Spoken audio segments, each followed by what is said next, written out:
Meet Uncle Sam. He has a lot of bills to pay. Almost $4 trillion worth every year. Uncle Sam's income is a little over $2 trillion per year. To make up the difference, the deficit, he does what most Americans do. He borrows money.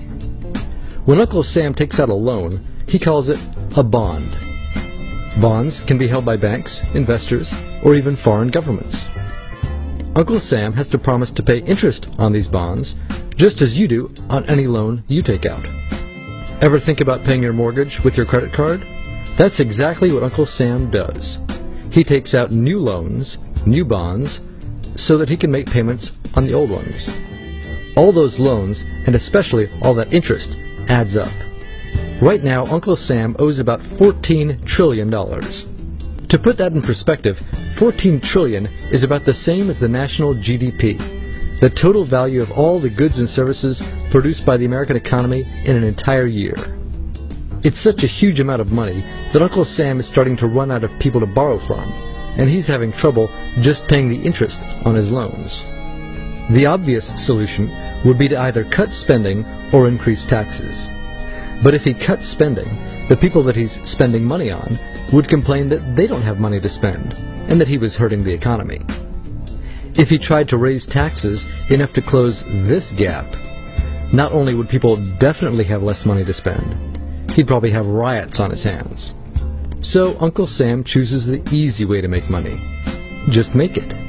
He calls up the Federal Reserve, which is our central bank, and, like magic, dollars are created and deposited in banks all around America. The problem is that the more of something there is, the less it's worth. Same goes for the US dollar. The more dollars there are, the less each one will buy. That's why commodities like gasoline, food, and gold become more expensive when Uncle Sam does his money-making magic. The commodities aren't really worth more. Your money is just worth less. That's called inflation. Remember the foreign governments that lent money to Uncle Sam? When they lent money to the American government, something interesting happened. It made the U.S. look richer, and their countries look poorer. When a country looks poor compared to America, $1 of our money buys a lot of their money.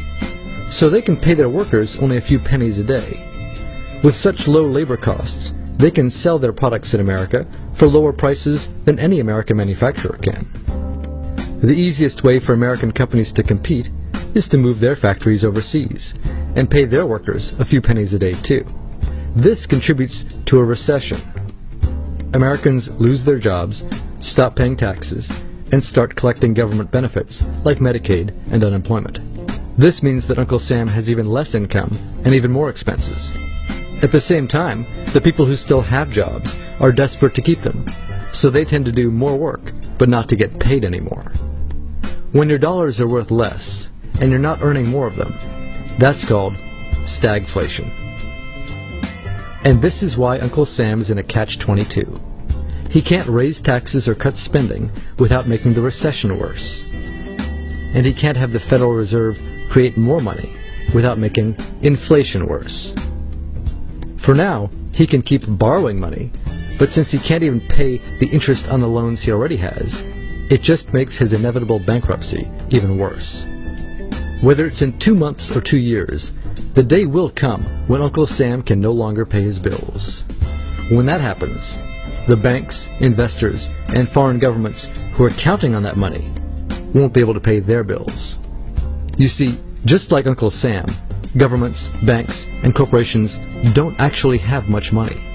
Mostly, all they have is debt to each other.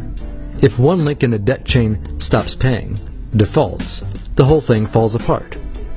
If investors can't pay their bills, corporations won't be able to pay their employees. If banks can't pay their bills, you won't be able to take out a loan, use a credit card, or even withdraw your savings. If foreign governments can't pay their bills, their own banks and corporations will have the same problems. That's called a global economic collapse. It's never happened before, so nobody really knows how bad it will be, how long it will last, or even how we'll eventually get out of it. The house of cards has already been built. There's no painless way to dismantle it now.